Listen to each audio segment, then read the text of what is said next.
July 4 Keralam സമ്പൂർണ്ണ ആദിവാസി സാക്ഷരതാ സംസ്ഥാനമായി. 1991 ഏപ്രിൽ 18 കേരളം ഇന്ത്യയിലെ ആദ്യത്തെ സമ്പൂർണ്ണ സാക്ഷരത നേടിയ സംസ്ഥാനമായി പ്രഖ്യാപിക്കപ്പെട്ടുവെങ്കിലും ആദിവാസി ഊരുകളിലും ഉൾക്കാടുകളിലും താമസിക്കുന്ന ആദിവാസികളുടെ സാക്ഷരതാ നിരക്ക് പിന്നിലായിരുന്നു. ഈ കുറവ് പരിഹരിക്കാൻ കേരള സംസ്ഥാന സാക്ഷരതാ മിഷൻ്റെയും പട്ടികവർഗ വികസന വകുപ്പിൻ്റെയും നേതൃത്വത്തിൽ ഊർജിതമായ പ്രത്യേക ക്യാമ്പയിനുകൾ നടത്തി 1993 ജൂലൈ 4 കേരളം സമ്പൂർണ്ണ ആദിവാസി സാക്ഷരതാ സംസ്ഥാനമായി പ്രഖ്യാപിച്ചു. അന്നത്തെ കേരള മുഖ്യമന്ത്രി കെ കരുണാകരനാണ് ഈ പ്രഖ്യാപനം നടത്തിയത്. യുനെസ്കോയുടെ മാനദണ്ഡപ്രകാരം 90% സാക്ഷരത കൈവരിക്കുന്നതിൻ്റെ അടിസ്ഥാനത്തിലാണ് ഈ പ്രഖ്യാപനം.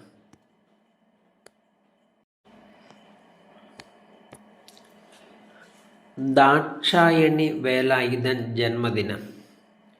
ഇന്ത്യൻ ദേശീയ ചരിത്രത്തിലും കേരള നവോത്ഥാന ചരിത്രത്തിലും ദളിത് മുന്നേറ്റ ചരിത്രത്തിലും സ്ത്രീ മുന്നേറ്റ ചരിത്രത്തിലുമെല്ലാം സുവർണ ലിപികളാൽ എഴുതപ്പെട്ട നാമധേയമാണ് ദാക്ഷായണി വേലായുധൻ.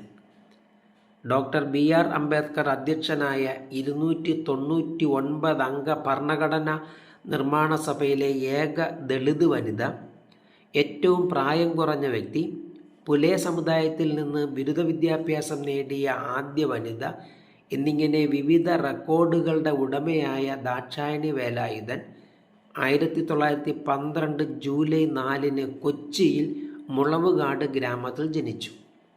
സ്കൂൾ വിദ്യാഭ്യാസാനന്തരം എറണാകുളം മഹാരാജാസ് കോളേജിൽ പഠിച്ച് കെമിസ്ട്രി വിഷയത്തിൽ ബിരുദം നേടി. അയിത്തം കാരണം മേൽജാതിക്കാരായ അധ്യാപകരിൽ നിന്ന് അകന്നു നിന്നാണ് പഠനം നടത്തിയത്. പിന്നീട് മദ്രാസിലെ ട്രെയിനിങ് കോളേജിൽ നിന്ന് ട്രെയിനിങ് ബിരുദം നേടി തൃശ്ശൂർ ഗവൺമെൻറ് സ്കൂളിൽ അധ്യാപികയായി. അവിടെയും ജാതി വിവേചനം നേരിട്ടപ്പോൾ രാജിവെച്ച് ഗാന്ധിജിയുടെയും ശ്രീനാരായണ ഗുരുവിൻ്റെയും അയ്യങ്കാളിയുടെയും ആദർശങ്ങളിൽ ആകൃഷ്ടയായി സാമൂഹിക പ്രവർത്തനത്തിനിറങ്ങി. ഗാന്ധിജിയുടെ അനുയായിയായിട്ട് വാർത്താ ആശ്രമത്തിലെത്തിയ അവർ പ്രമുഖ ഗാന്ധിയനും മുൻ രാഷ്ട്രപതി KR നാരായണൻ്റെ മാതുലനുമായ വേലായുധനെ വാർത്താ ആശ്രമത്തിൽ വെച്ച് ഗാന്ധിജിയുടെയും കസ്തൂർബായുടെയും സാന്നിധ്യത്തിൽ വിവാഹം കഴിച്ചു. അങ്ങനെയാണ് അവർ ദാക്ഷായണി വേലായുധൻ ആയത്. 1946 ഭരണഘടനാ നിർമ്മാണ സഭയിൽ അംഗമായ ദാക്ഷായണി പിന്നീട് അന്നത്തെ താൽക്കാലിക പാർലമെൻറ്റ് അംഗവുമായി. പിൽക്കാലത്ത് നെഹ്റുവിൻ്റെയും ഇന്ദിരാഗാന്ധിയുടെയും അടുത്ത ആളായി ഡൽഹി കേന്ദ്രീകരിച്ച് മഹിളാ കോൺഗ്രസ് പ്രവർത്തനങ്ങളിലും പിന്നോക്ക ജനവിഭാഗങ്ങളുടെ ഉന്നമന പ്രവർത്തനങ്ങളിലും വ്യാപരിച്ചു. 1978 ജൂലൈ 20 അവർ അന്തരിച്ചു.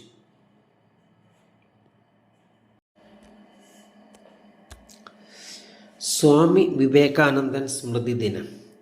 ഉത്തിഷ്ഠത, ജാഗ്രത, പ്രാപ്യ വരാൻ നിബോധത എന്ന് ലോകത്തെ വിളിച്ചുണർത്തിയ ഭാരതത്തിൻ്റെ ആത്മീയ നവോത്ഥാനത്തിൻ്റെ പിതാവായി അറിയപ്പെടുന്ന സന്യാസിയും യുക്തിവാദിയും മനുഷ്യസ്നേഹിയുമായ സ്വാമി വിവേകാനന്ദൻ 1902 ജൂലൈ 4 അന്തരിച്ചു.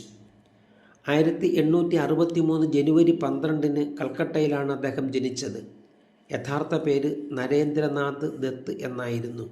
വിദ്യാഭ്യാസാനന്തരം നരേന്ദ്രനാഥ് അക്കാലത്തെ സാമൂഹ്യ പരിഷ്കർത്താക്കളിൽ ഒരാളായിരുന്ന ശ്രീരാമകൃഷ്ണ പരമഹംസരുടെ ആശയങ്ങളിൽ ആകൃഷ്ടനായി അദ്ദേഹത്തിൻ്റെ ശിഷ്യത്വം സ്വീകരിച്ച് വിവേകാനന്ദൻ എന്ന പേരും സ്വീകരിച്ചു. ശ്രീരാമകൃഷ്ണ പരമഹംസരുടെ മരണശേഷം അദ്ദേഹത്തിൻ്റെ ആശയങ്ങൾ പ്രചരിപ്പിച്ച് ഇന്ത്യയിലെമ്പാട് സഞ്ചരിച്ചു. 1893 അമേരിക്കയിലെ ചിക്കാഗോയിൽ നടന്ന ലോകമത സമ്മേളനത്തിൽ ഇന്ത്യയെ പ്രതിനിധീകരിച്ച് പങ്കെടുത്തു. ചിക്കാഗോ പ്രസംഗം വിവേകാനന്ദന് ലോക പ്രശസ്തി നേടിക്കൊടുത്തു. തുടർന്ന് ലണ്ടനും സന്ദർശിച്ച് ഭാരതത്തിൻ്റെ ശബ്ദം ലോകവ്യാപകമായി കേൾപ്പിക്കുകയും ഭാരതീയ സംസ്കാരത്തിൻ്റെ വെളിച്ചം ലോകത്തിന് കാട്ടിക്കൊടുക്കുകയും ചെയ്തു.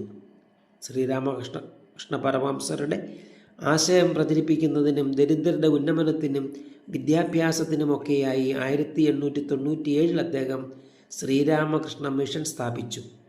വിവേകാനന്ദൻ്റെ യുവാക്കൾക്ക് വേണ്ടിയുള്ള പ്രവർത്തനങ്ങളും യുവാക്കളോടുള്ള ആഹ്വാനവും ഇന്ത്യൻ യുവത്വത്തെ തൊട്ടുണർത്തി.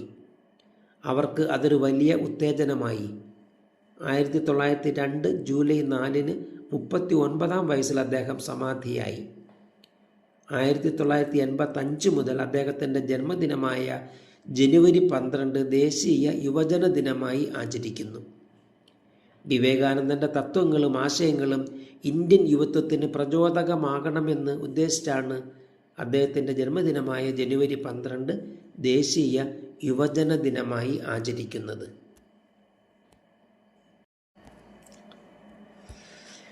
Marie Curie ചരമദിനം. 20-ാം നൂറ്റാണ്ടിലെ ഏറ്റവും പ്രഗത്ഭയായ ശാസ്ത്രജ്ഞ, നോബൽ സമ്മാനം നേടിയ ആദ്യ വനിത, 2 പ്രാവശ്യം നോബൽ സമ്മാനം നേടിയ ആദ്യത്തെ വ്യക്തി, ഫിസിക്സ്, കെമിസ്ട്രി എന്നീ വ്യത്യസ്ത ശാസ്ത്രശാഖയിൽ നോബൽ സമ്മാനം നേടിയ ഏക വ്യക്തി എന്നീ നിലകളിൽ ലോകശ്രദ്ധ നേടിയ മേരി ക്യൂറി 1934 ജൂൺ 4 അന്തരിച്ചു. 1867 നവംബർ 7 പോളണ്ടിലാണ് അവർ ജനിച്ചത്. ചെറുപ്പത്തിലെ ശാസ്ത്ര പഠനത്തിൽ അതിയായ താൽപ്പര്യം പ്രകടിപ്പിച്ച മേരി സ്കൂൾ വിദ്യാഭ്യാസാനന്തരം പകൽ സമയം പഠനവും വൈകുന്നേരങ്ങളിൽ അധ്യാപനവുമായി ഉന്നത പഠനം നടത്തി. 1895 പിയറി ക്യൂറി എന്ന ശാസ്ത്രജ്ഞനെ വിവാഹം കഴിക്കുകയും ഒരുമിച്ച് ശാസ്ത്ര പരീക്ഷണങ്ങൾ തുടരുകയും ചെയ്തു.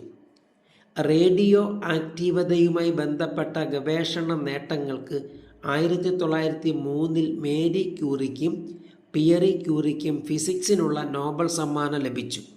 പിന്നീട് കൊളോണിയവും റേഡിയവും കണ്ടുപിടിക്കുകയും അവ വേർതിരിക്കുവാനുള്ള രാസപ്രക്രിയ വികസിപ്പിക്കുകയും ചെയ്തതിന് 2011 മേരി ക്യൂറിക്ക് രസതന്ത്രത്തിനുള്ള നോബൽ സമ്മാനം ലഭിച്ചു.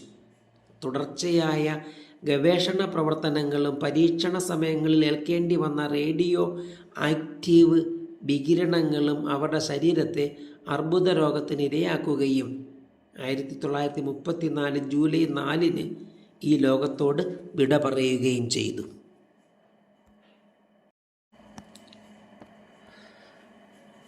വി സാംബശിവൻ ജന്മദിനം.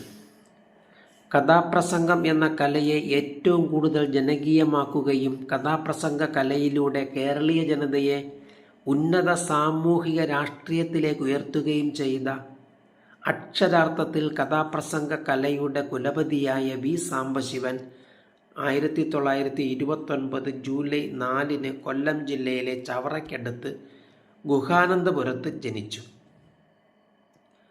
കോളേജ് വിദ്യാഭ്യാസ കാലത്ത് 1949 തുടങ്ങിയ കഥ പറച്ചിൽ 1996 ഏപ്രിൽ 25 മരിക്കുന്നതുവരെ തുടർച്ചയായ 48 വർഷക്കാലം നീണ്ടുനിന്നു.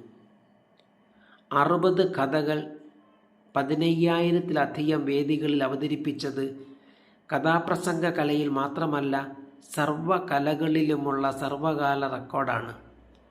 വില്യം ഷേക്സ്പിയറിൻ്റെ ഒഥല്ലോ നാടകം, ടോൾസ്റ്റോയുടെ അനീസ്യ, അന്നാ കരീനിന എന്നീ കൃതികൾ, ദസ്തയേവ്സ്കിയുടെ കുറ്റവും ശിക്ഷയും, കാരമസോവ് സഹോദരന്മാർ എന്നീ കൃതികൾ, ബിമൽ മിത്രയുടെ വിലയ്ക്കു വാങ്ങാം 20-ാം നൂറ്റാണ്ട് എന്നീ കൃതികൾ, ജി ശങ്കരക്കുറുപ്പിൻ്റെ ചന്ദനക്കട്ടിൽ, വയലാറിൻ്റെ ഐഷ തുടങ്ങിയ വിശ്വസാഹിത്യത്തിലെയും ഭാരതീയ സാഹിത്യത്തിലെയും മലയാള സാഹിത്യത്തിലെയും മഹത്തരങ്ങളായ കൃതികൾ സാധാരണക്കാർക്ക് എളുപ്പം ഗ്രഹിക്കാവുന്ന മട്ടിൽ കഥാപ്രസംഗത്തിലൂടെ പാടിയും പറഞ്ഞും പരിചയപ്പെടുത്തി. അത് സാധാരണക്കാരെ ആനന്ദസാഗരത്തിൽ ആറാടിക്കുന്നതിനൊപ്പം അവരിൽ പുരോഗമന രാഷ്ട്രീയ ചിന്തയും വളർത്തി.